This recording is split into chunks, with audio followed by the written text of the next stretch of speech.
अस्सलामुअलैकुम, बोल न्यूज़ में खुश आमदेद। मैं हूं सहर फातिमा। मैं हूं शर्जील अरशद। बुलेटिन का आगाज़ करेंगे। सबसे पहले बात करेंगे पाकिस्तान और जिम्बाब्वे के दरमियान जारी T20 सीरीज से मुताल्लिक। पाकिस्तान ने दूसरे मैच में भी आज कामयाबी समेट ली है। पाकिस्तान ने जिम्बाब्वे को दूसरे T20 मैच में शिकस्त दे दी है। जिम्बाब्वे ने पहले टॉस जीतते हुए बैटिंग का फैसला किया था और जिसमें सिर्फ और सिर्फ 58 रन का हदफ दिया गया था। पाकिस्तान की जानिब से बासानी ये हदफ हासिल कर लिया गया है और इस वक्त आपको पता चले कि आज पाकिस्तान की जो टीम की बैटिंग है वो भी शानदार रही। सुफियान मुकीम की शानदार बॉलिंग ने 5 विकेटें हासिल की हैं और इस अगर ओवरऑल बात की जाए इवेंट पे तो सुफियान मुकीम की जो कारकर्दगी है वो इंतहाई ज़बरदस्त रही है और उनकी बदौलत पाकिस्तानी टीम मैच जीतने में कामयाब भी रही है। और आज भी उनकी जो बॉलिंग थी वो आउटस्टैंडिंग रही, आउट क्लास रही। उन्होंने जिम्बाब्वे की टीम को पछाड़ के रख दिया। 5 खिलाड़ी आउट किए उन्होंने और जिम्बाब्वे ने आज पहले खेलते हुए सिर्फ 58 रन का हदफ दिया था जिसे पाकिस्तानी टीम की जानिब से बासानी हासिल कर लिया गया है। ओपनर्स में पाकिस्तान की जानिब से साइम अयूब और उमैर यूसुफ रहे जिन्होंने बासानी इस जो रन था उसे चेस कर लिया। 18 बॉलों पे 36 रन साइम अयूब ने बनाए जबकि 15 बॉलों पर 22 रन उमैर यूसुफ ने बनाए। दोनों राइट हैंड जो बैट्समैन हैं उनकी जानिब से बहुत ज़बरदस्त खेला गया और जो स्ट्राइक रेट थी वो भी अच्छा रहा। साइम अयूब ने 6 छक्के लगाए जबकि 1 छक्का और 6 चौके लगाए। इसी पर मज़ीद बात करेंगे इरशाद अली से। इरशाद, आज का जो मैच था वो पाकिस्तान ने 1 साइडेड रखा और बासानी जीत लिया, क्या कहेंगे आज के मैच के हवाले से? पाकिस्तानी बॉलर्स की आज खासतौर पर जो है कारकर्दगी वो ज़बरदस्त रही। जिम्बाब्वे को सिर्फ 57 रन पर जो है वो पाकिस्तानी बॉलर्स ने पवेलियन भेज दिया और उसके बाद जो है वो बासानी जो है हदफ 6 ओवर में जो है वो पाकिस्तान ने पूरा कर लिया। यहाँ अगर पाकिस्तान की बॉलिंग की बात की जाए तो आज सबसे अच्छी बॉलिंग जो है वो सुफियान मुकीम ने की, जो ज्यादा T20 तो नहीं खेले पाकिस्तान की तरफ से, नौजवान खिलाड़ी हैं, लेकिन उन्होंने बहुत जबरदस्त बॉलिंग की। सिर्फ 2.4 ओवर में 3 रन दिए और 5 विकेटें हासिल की। तो उनकी करियर बेस्ट कारकर्दगी है। इसके अलावा अब्बास आफरी भी, उन्होंने भी जो है 2 विकेटें हासिल की जबकि आगा सलमान जो कप्तान है टीम के और हारिस रऊफ, इन दोनों में जो है वो 1-1 विकेट। तो पाकिस्तान में जो है वो ये अपने नाम कर ली है। 2-0 स्कोर हो चुका है सीरीज का और अब तीसरा जो T20 है वो अब मैच जो है वो रस्मी कार्रवाई होगा। पाकिस्तान कोशिश करेगा कि अब इस सीरीज को जो है वो 3-0 जीता जाए, क्लीन स्वीप किया जाए जिम्बाब्वे के खिलाफ। पाकिस्तान ने वनडे सीरीज 2-1 से जीती थी। अगर बैटिंग की बात करें हम तो पाकिस्तानी ओपनर उमैर बिन यूसुफ और साइम अयूब ने भी बड़ी अच्छी कारकर्दगी दिखाई। साइम अयूब ने 18 गेंदों पर 36 रन बनाए, उनकी इनिंग्स में 1 छक्का और 6 चौके शामिल थे जबकि उमैर बिन यूसुफ ने 15 गेंदों पर जो है 22। आगे बढ़ते हुए खबर शामिल करेंगे सियासी मंजरनामे से, जहां सियासी गंद को पाकिस्तान से साफ करने का वक्त आ चुका है। इनकी हर कॉल बुरी तरह फेल हो गई, पिट गई। पंजाब के अवाम ने फसाद बर्पा करने वालों की किसी कॉल पर तवज्जो नहीं दी। वजीर आला पंजाब मरियम नवाज शरीफ ने सुथरा पंजाब की तकरीब से खिताब में कहा कि जमहूरियत में पुरतशद्दुद एहतजाज की इजाजत नहीं होती। मास्टरमाइंड जेल में बैठा है जिससे जेल काटी नहीं जा रही। ज़रूरी गंद और कूड़ा उठाना है पंजाब के गलियों से, मोहल्लों से, गांव से, शहरों से। उससे ज़्यादा ज़रूरी है कि जो सियासी गंद है उसको पंजाब से और पाकिस्तान से साफ किया जाए। और ये कोई कोइंसिडेंस नहीं है कि इनकी हर कॉल बुरी तरह पिट गई है, फेल हुई है। बार बार कॉल दी गई कि निकलो, घेराव करो, जला दो, तोड़ दो, मार दो, लेकिन उनको हर बार अपने मुंह की खानी पड़ी। पंजाब ने उनकी किसी कॉल पे कान नहीं धरे। डेमोक्रेसी में आप जुल्म भी बर्दाश्त करते हैं, उस जुल्म के खिलाफ एहतजाज भी करते हैं, आवाज़ भी उठाते हैं, लेकिन आप वायलेंस को रिजॉर्ट नहीं करते। हमारा एक पुलिस का जवान शहीद हुआ, 4 रेंजर्स जो हैं वो शहीद हुए। क्यों? क्योंकि एक मास्टरमाइंड जो अडयाला जेल में बैठा उससे जेल नहीं काटी जा रही। पंजाब काबीना ने PTI के मुजाहरे में पुलिस और रेंजर्स पर तशद्दुद और हमलों की शदीद मजम्मत की। शहीद और ज़ख्मी होने वाले एहलकारों के लिए खुसूसी पैकेज का ऐलान किया गया। शहीद कांस्टेबल के लिए मजमूई तौर पर 2,90,00,000 रुपये और ज़ख्मी होने वाले पुलिस और रेंजर्स एहलकारों के लिए 10 लाख रुपये के पैकेज की मंजूरी दी गई है।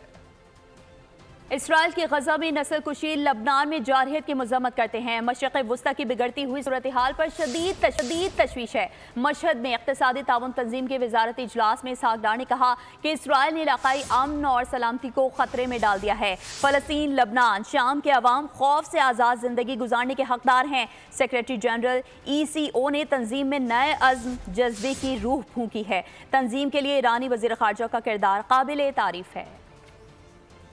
I'd like to convey our strongest condemnation over the Israeli genocide in Gaza and its aggression in Lebanon and Syria. We are concerned over the escalating hostilities in the Middle East, wherein Israel has endangered regional peace and security. The people of Palestine, Lebanon, Syria, and the wider region deserve to live free from fear and violence. Pakistan reiterates its call to uphold peace and security in this region, safeguard Lebanon's and Syria's sovereignty, and put an end to the ongoing humanitarian crisis in Palestine. Mr. Chairman, ECO was founded with high hopes and great ambitions. The Treaty of Izmir envisaged a closely knit fraternity of member states in an integrated, interconnected and prosperous region. 24 था 26 नवंबर PTI के पुरतशद्दुद मुजाहरों के दौरान SHO थाना new airport Tahir Iqbal भी जख्मी हुए। शरपसंदों ने SHO Tahir Iqbal को शदीद जख्मी किया और उनका एक बाजू भी फ्रैक्चर हुआ। जख्मी SHO की अहम गुफ्तगू कहा, अब वो ठीक होने के बाद ड्यूटी पर पहुंच गए हैं। बताया कि 24 नवंबर को मैं लॉ एंड ऑर्डर के लिए मोटरवे पर तैनात था। रात 11 बजे पुरतशद्दुद मुजाहिरीन से हमारा सामना हुआ। 20/11/2024 को मैं लॉ एंड ऑर्डर ड्यूटी पर टावर हिल पॉइंट मोटरवे पर तैनात था। रात करीबन 12 बजे आछी असला से लैस मुतशद्दिद मुजाहिरीन से हमारी एंगेजमेंट स्टार्ट होती है। इसी दौरान जो फ्लैंक्स थी, साइट्स थी, पहाड़ों पर अस्करी विंग से ताल्लुक़ रखने वाले मुजाहिरीन जिनके पास मुख्तलिफ किस्म का असला था, जिसमें 30 बोर पिस्टल और असॉल्ट राइफल्स शामिल थी, वहाँ से वो हम पर हमलावर हुए। उन्होंने पहाड़ों को आग लगाई और फायरिंग करते हुए हमारी तरफ बढ़ने लगे। आग और मुजाहिरीन की तरफ से फेंके गए शेल्स की वजह से मेरी हालत गैर हो गई और पुरतशद्दुद मुजाहिरीन ने मुझे घेर लिया और तशद्दुद करते हुए मुझे खाई में गिरा दिया, जिससे मेरा बाजू फ्रैक्चर हुआ, मेरे मसल्स रप्चर हुए और मुझे जिस्म के मुख्तलिफ हिस्सों पर चोटें आईं।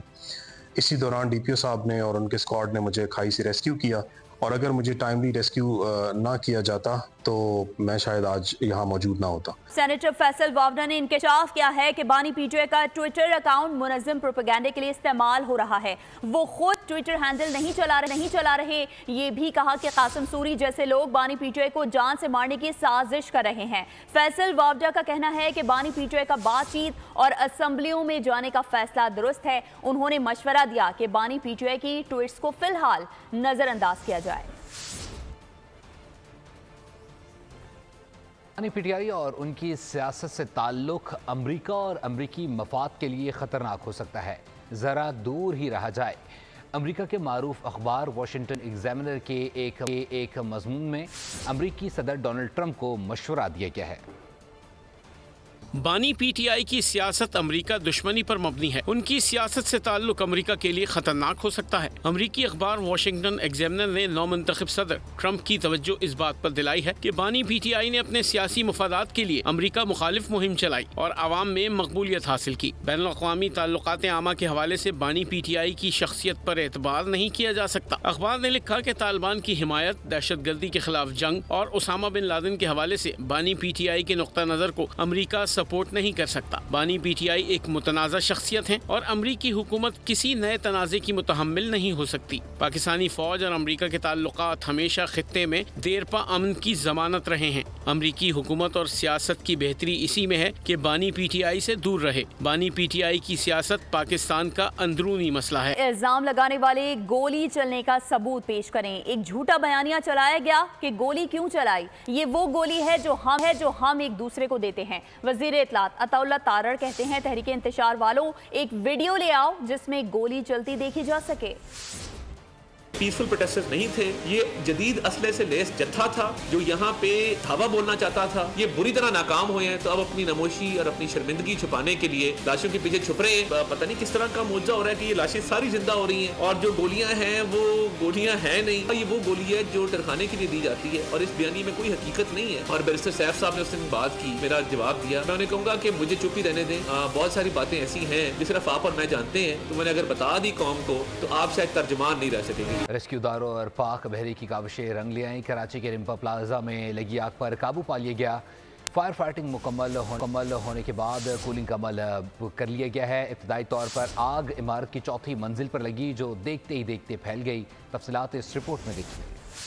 कराची के मारूफ कारोबारी मरकज की चौथी मंजिल शोलों में घिर गई। आग इस तेजी से फैली कि दीगर मंजिलों को भी लपेट में ले लिया और चंद लम्हों में पूरी इमारत धुआं होती दिखाई दी। इत्तला मिलते ही फायर ब्रिगेड और रेस्क्यू 1122 की टीमें मौके पर पहुंची। पाक बहरिया की फायर फाइटिंग टीम ने भी ऑपरेशन में हिस्सा लिया। DG 1122 आबिद शेख ने मीडिया से गुफ्तगू में तफसीलात बताई। कहा, खुशकिस्मती से कोई जानी नुकसान नहीं हुआ।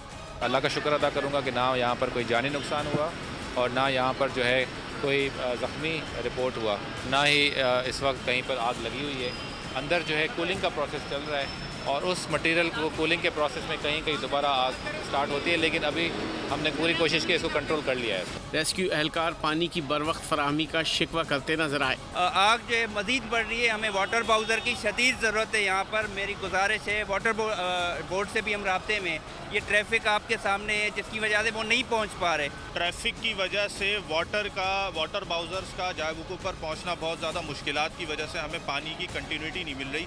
बोल से गुफ्तगू में ऐनी शाहिदीन आंखों देखा हाल भी बता गए। ये सुबह 10 से 10:30 के करीब जो है वो हल्की सी आग लग रही थी।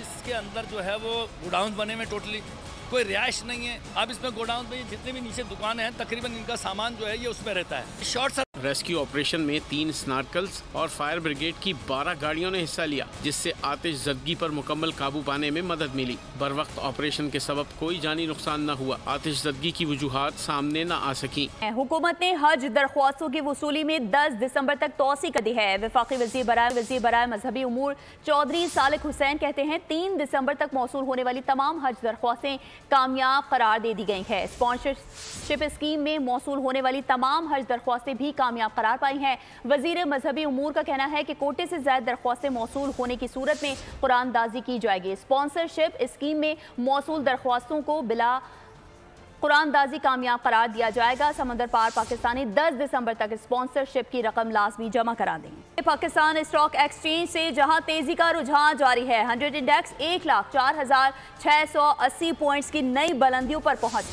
गया। अमरीकी डॉलर 10 पैसे सस्ता और सोना 700 रुपये महंगा हो गया है।